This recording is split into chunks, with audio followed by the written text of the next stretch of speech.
Recording started. All right. What up, ladies and gents? It's your favorite Asian robot right here. Hopefully, your favorite official content creator for the First Descendant. And today we are talking about update 1.2.14. In fact, we are recording this video live in front of my stream audience. So they're in the background watching the shenanigans happen. So let's go through it and let's talk about everything that's in this patch. Now, first and foremost, take note that Ultimate Blair is a thing and he is releasing today. The acquisition method is actually back to the amorphous materials, and I'll tell you about that shortly. So let's go through this without further ado. All right, Ultimate Blair. You can acquire the blueprints and codes for Ultimate Blair from amorphous materials. Okay, so it's back to old school style. You can also acquire the materials needed to research Ultimate Blair from the Sigma sector. So there's two places you're going to need to go. You're going to need to obtain all his pieces, and then you're going to need to obtain the research stuff from the Sigma sector. Now, equipping either Blair or Ultimate Blair will activate the new Descendant exclusive quest for Blair. So take note of that. Completing Blair's exclusive quest will grant you a chest attachment. Now, there are two skill modules being added for Blair. The first skill module is called Killer Recipe. Attacking an enemy inflicted with burn increases your critical hit rate, critical hit damage, skill power. Let me just double check if any of this was updated. Okay, phew, it hasn't been. Great, so I'm reading the correct one for you. Sorry. Anyway, the first one will increase critical hit rate, critical hit damage, skill power to deal damage. Attacking an enemy inflicted with burn generates Chef's Touch, fires a meatball forward that explodes on impact, dealing damage and inflicting burn on enemies, designates an enemy in front and fires the Chef's Touch. It flies in pursuit of the designated enemy and deals damage. So it's kind of like VS's passive, I'm assuming, but we'll see how that works. The next is Next Level Recipe. Okay, this will create a flame zone under your feet at certain intervals. Enemies that step on the flame zone take damage and are inflicted with burn. It spurts fire forward. Fire is up to 3 levels and changes in level when skill effect range reaches a certain value. Okay, so you can increase the level of this by up to 3 times. You can acquire Ultimate Blair's skill modules from hard intercept battles and combining modules, so we'll have to look for that as well. I'm looking forward to testing it once I craft Ultimate Blair, and keep in mind that we'll be farming Ultimate Blair. Okay, some of the older amorphous patterns have been completely removed, and they have now been replaced by AC variants of those very same amorphous patterns, because this will now have his cells, stabilizer, spiral catalyst, so that's what we'll farm later tonight. They've also added the challenge difficulty for the Void Erosion Purge. Okay, this is a new difficulty where it's not used for farming. This is literally just for time attacking. So you will go through these stages and clear them to try and get the best time. Players will start at stage 1 and the rest of the stages are locked. After starting the Void Erosion Purge, you'll need to defeat the Vulgus Legion in order to fill the target gauge. When gauge is full, final commander will appear. Void Erosion, the Erosion Purge completion timing is 12 minutes as it was before. Okay, so basically everything else is the same. Now, keep this in mind very clearly. In terms of the rewards for the new challenge mode, only rounds, MP, and HP items drop from the Vulgus Legions that appear. You cannot obtain other items, Descendant XP, or Firearm XP in the challenge mode. Okay? Tier 10 cores and weapon core amplifiers are available as one-time rewards the first time you complete the Erosion Purge mission. Okay? Public operation availability, you can only start a private operation for the challenge mode, stages 1, 2, 3, 4, and 5. There is no public matchmaking. Okay? And each season will reset the challenge mode. All right. The leaderboard has been shifted only to the challenge mode, so take note of that. The regular Void Erosion Purge is now called normal, and that's where you will farm your cores. Okay. Now, here's some other stuff that they've done. Oh, they didn't state it here, but they say it later on in the patch notes. However, they've made it so that skill damage is now viable in the normal Void Erosion Purge as well. So do take note of that, and I think it will be very interesting to see. Okay. Now, external components. Okay, there are some new external components that have been added to the game. I want you guys to take note of these. And also, I just realized that there's this shadow here. Sorry about this, okay? The shadow is actually from my very, very cheap green screen. So you'll have to live with the shadow for a little bit. You know, Jacob Marley's ghost is hanging out there. Anyway, here is the new external components. Okay. Let me just scroll this. Yep, 10 seconds duration. Okay. All right. So the Firebrand external component set will essentially have skill effect range increase. Oh, the name would be slightly cut off, so I'll have to just do something like that because it's cut off on this side. I don't know why they do it in this weird way, but anyway. Firebrand set is mainly for Blair. Skill, the 2-piece set effect is that skill effect range increases, skill effect duration increases, and the 4 set effect will actually reduce your movement speed. And on a fire skill attack against an enemy, it reduces the fire resistance of that enemy by 30%. I probably would not recommend the 4-piece effect, but you can take advantage of the 2-piece effect, which would supersede the Annihilation set's 2-piece. So if this one has better stats, I would say use that. And you can also probably combine it with the 2-piece of the Annihilation set if you desperately need a lot of duration. So take note of that. Okay, Plague. For the Plague set, the 2-piece effect is tech skill power and singular skill power being increased. This particular set's actually very good for Keelan because although it reduces critical hit rate and critical hit damage for firearms, it will increase your toxic skill power, and on acquiring a custom resource, your toxic skill power will be additively increased for 10 seconds, which is really, really good. All right, so very, very happy with that. The Enlightened Mage set appears to be a set that is designed for in my personal opinion at least, I believe it's designed for Kyle. It reduces firearm attack, but increases skill power at 2 pieces. And for the 4 set effect, it will also increase your non-attribute skill power. Take note that the firearm attack decreases only for the 4 set effect. But I have a feeling that this would be really, really good for using with Kyle to headbutt enemies and dish out immense damage. So I would be using this to speed farm certain bosses for sure. Okay, Moving Fortress. This one will increase your defense with a 2-piece set, and the 4-piece set will reduce firearm critical hit rate and damage, but also reduce incoming damage by a certain modifier of your current defense, which is really nice. Now, Shell Crusher is going to be the set that is used on almost every single gun descendant because 2-piece effect increases your fire rate by 5%, which is honestly massive because it will allow the rest of the multiplicative increases to go even higher since this is an additive. No, sorry. It is a multiplicative increase as well. Okay, well, either way, it's still going to be useful because fire rate is hard to increase, and yeah, I have a feeling it's going to be great unless the sets have like really bad base stats. But I'm really looking forward to this one. Also, remember this. The 4-piece set of the Shell Crusher can actually be used to substitute for Voltia. Why is that the case?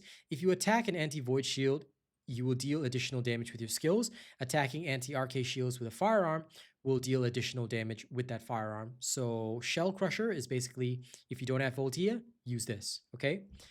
All of them can be obtained from Sigma Sector. So you're going to want to bum around Sigma Sector a lot. So yeah. You don't need Shell Crusher to farm for firearm proficiency, FYI. Firearm proficiency is based on the enemy defeated. Even if you defeat an enemy with skills, you can still get firearm proficiency, so take note of that. I normally don't answer questions when I'm filming this video, but that was an important one, and in case anyone has this misunderstanding, the more bullets you fire doesn't mean you get more firearm proficiency. You get firearm proficiency just holding the gun in your hand and defeating enemies, and also at the end of a mission. Okay, I'll have to move on for now. Reactor and external component option enhancement. They've added a system that allows the enhancing of options of reactors and external components. Option enhancement can be performed at workbenches in Albion or at Outposts. So this is from your workbench, okay? The increase in value by enhancing varies for each option. When attempting enhancement, there's a small chance of triggering a critical success, which increases the option by twice the default increase in value. The amount of materials required for option enhancement increases with each attempt. The amount stays the same after 5 enhancement attempts. Reactor enhancements require quantum crystals and nano compounds. Okay.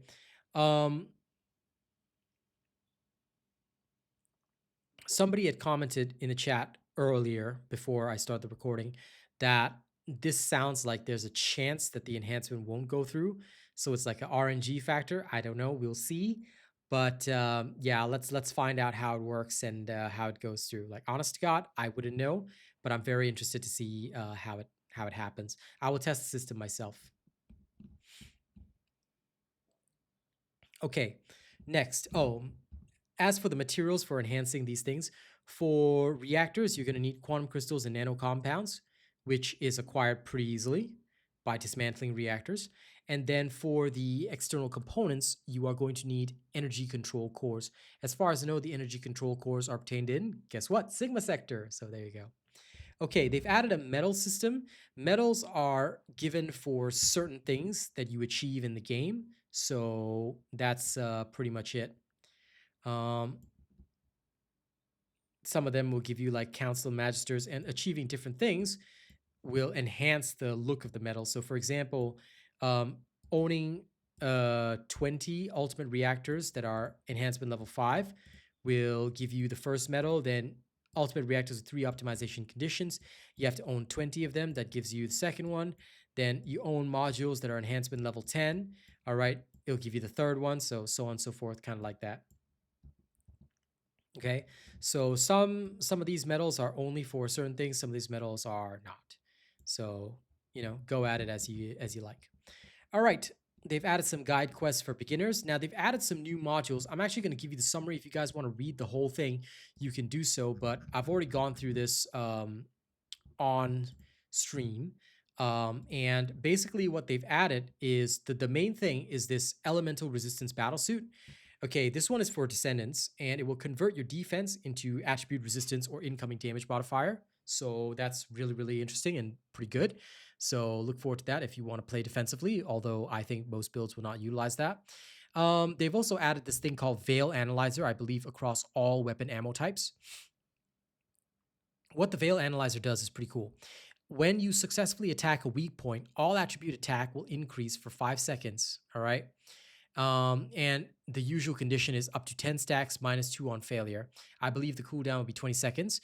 It also gives you this 1,500% firearm attack as additional damage when attacking anti-RK shields with a firearm. So this can be pretty useful for both anti-void shields and anti-RK shields. I'll have to check it in game just to make sure this isn't a typo, because it seems a little strange to me, but that being said, what this thing can do seems pretty awesome, and it could replace Voltia, so you could essentially turn any weapon into Voltia. The rest are all multi-hit, multi-hit damage modules that have been added to certain other modules, things like that. So feel free to browse through this if you want. Okay, coming back to the new modules. Again, they've added the same thing across the board. I don't think they've added anything unique. If I'm wrong on this, please feel free to tell me in the comments. But yeah, basically it's just additions of modules that support like multi-hit. For example, one is like rounds per magazine plus 30%, but now it also comes with multi-hit damage, when previously it was like rounds per magazine, you could increase critical hit damage or weak point damage, but no, here now it's rounds per magazine. Now you can also increase multi-hit for those weapons that specialize in that. Okie dokie day. Yeah, I don't think there's anything else that's important here. Okay. In the shop, they now have the Dandy Corn set, as well as the Ultimate Blair bundle and all that, so, and a couple of other things, so you can check that out once you're in game. They've got a new event that has just started. Okay, so I've actually pulled up the event page, and I'll go through it with you in summary, but essentially there are 3 events. The first one is just login. When you log in, you'll get the surprise egg emote and about 1 million gold. The next is the Ingress Guardian Blair. Okay, so this one lasts until 21st of May, and it's a daily challenge. Okay, different weeks will award you different stuff for the daily challenge, but it's mainly a whole bunch of gold, some research material boxes, and all the goody gum drops, advanced shape stabilizers, all that kind of stuff. Later weeks give decryption keys, synthetic calciums, ion accelerators, some gold, weapon boosts, things like that. Okay, weekly fire support. There's also a weekly challenge, guys.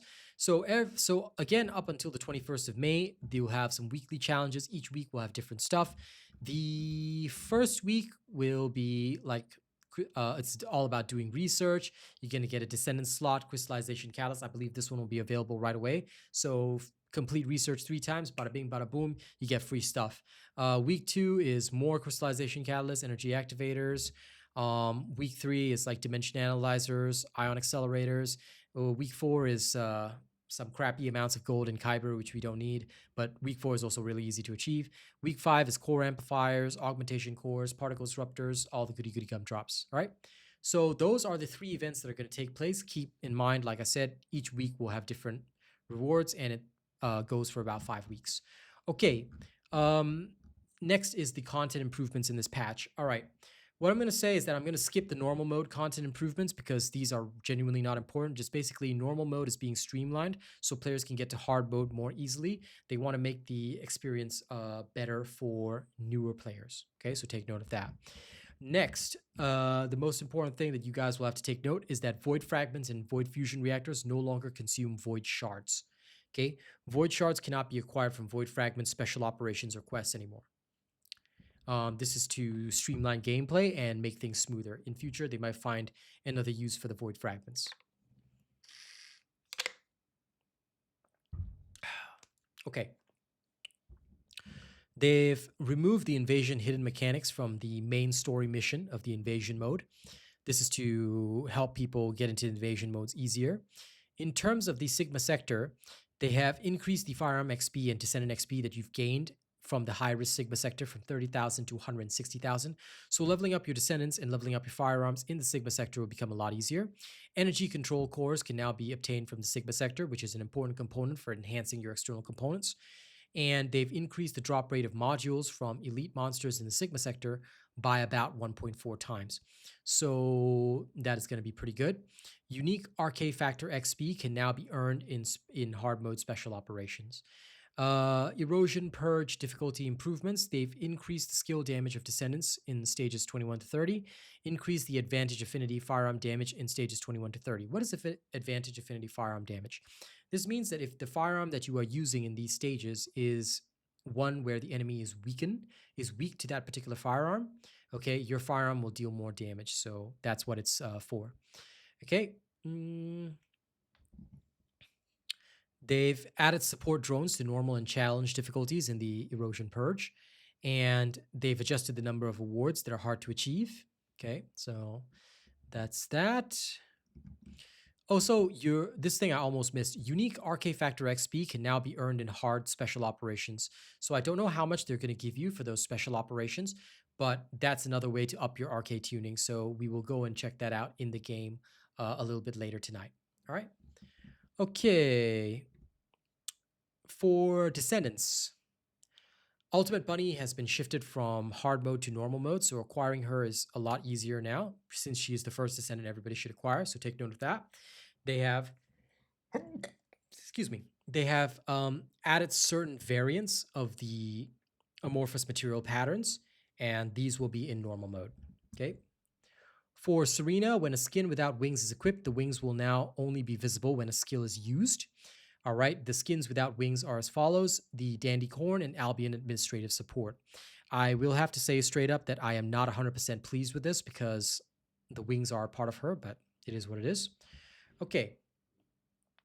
Weapons and modules. Now, this is an important change. Once you've unlocked the unique ability or maxed it out on a weapon, and you've unlocked the core on the weapon, if you were to make another copy of the weapon, it will arrive with the same unique ability enhancement level and the core already unlocked. So make one weapon, max out the unique ability enhancement, and then if you need more copies of the weapon, say for different purposes or whatever, you can just build one, bada bing, bada boom, you're good to go, all right? So that is what will work, and I hope that'll be beneficial to you guys. If you dismantle or sell a weapon with a unique ability enhancement and or unlock cores and acquire the identical weapon again, it'll have the same unique ability enhancement and or unlock cores. However, this does not apply to weapons that were removed before the update patch.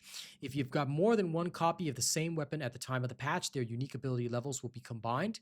For example, if you had one copy of Smithereens with unique ability enhancement level 2 and another copy with unique ability enhancement level 1, both copies will now be at level 3. Okay, so basically whatever you had before will be combined if you didn't level them both up for some weird reason. Okay. Some of your core binders will be refunded if you've got multiple copies, but I'd say don't worry too much about that. Okay. Now, this is also quite important. Certain modules have been modified so that they will now work with explosive attacks. For example, previously in the past, they had a mod, say, like Bullet Rain, right? It would say fire rate plus 20%, firearm attack plus 1%. Now it'll state firearm bracket explosive attack plus 1%. What does this change actually mean? It means that previously certain modules that could not be used on launchers will now be usable on launchers. However, they haven't mentioned shot focus. So I don't know if shot focus will still be usable with explosive attacks or not. I will check it later in game because I think it's going to be quite important. But yeah, other than that, they have adjusted a whole bunch of other modules. Oh yeah, no, walk a tightrope has been modified, but they still. Why didn't they say shot focus? That's weird. Passionate sponsor was modified. Okay. Walk a tightrope was modified, but I think they forgot about shot focus. I'll have to check later on because it makes no sense. I knew that they would modify them all, but shot focus is not modified. Weird. But it is what it is.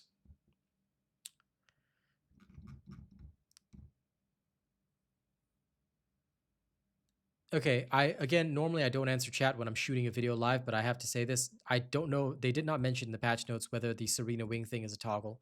If it's a toggle, then good. If it's not a toggle, then well, disappointing. Okay, anyway, UI changes.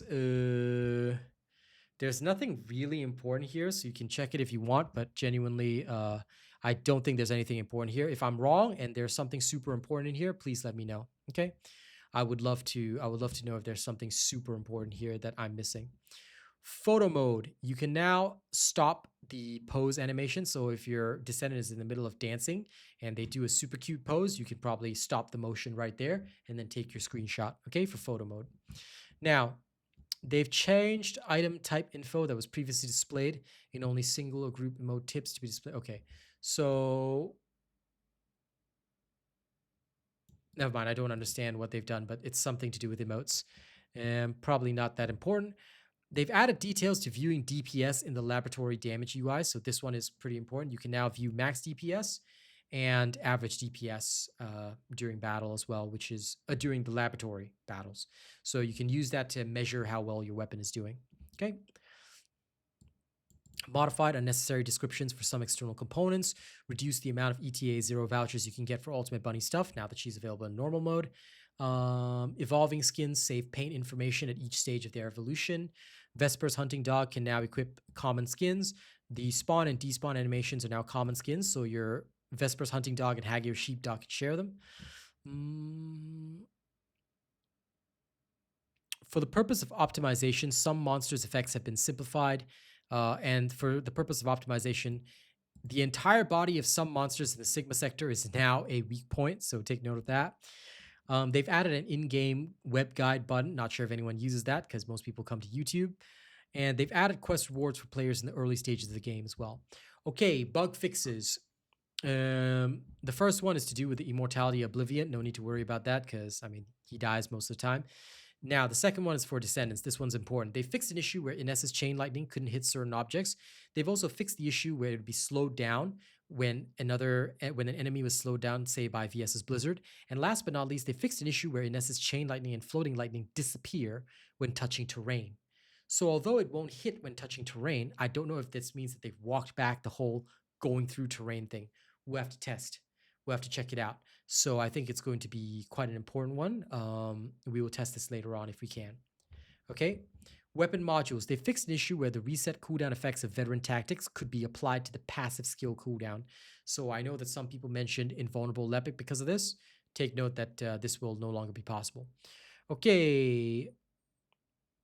The rest of it is nothing important, and that is the entire patch notes. So yes, overall, it seems like a very good patch all around.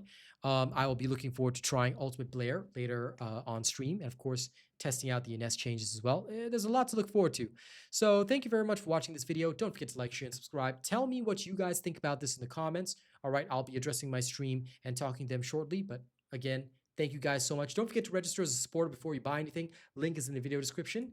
Thank you for watching, and I'll see you guys soon. Don't do anything weird while I'm gone, yeah? Catch you later.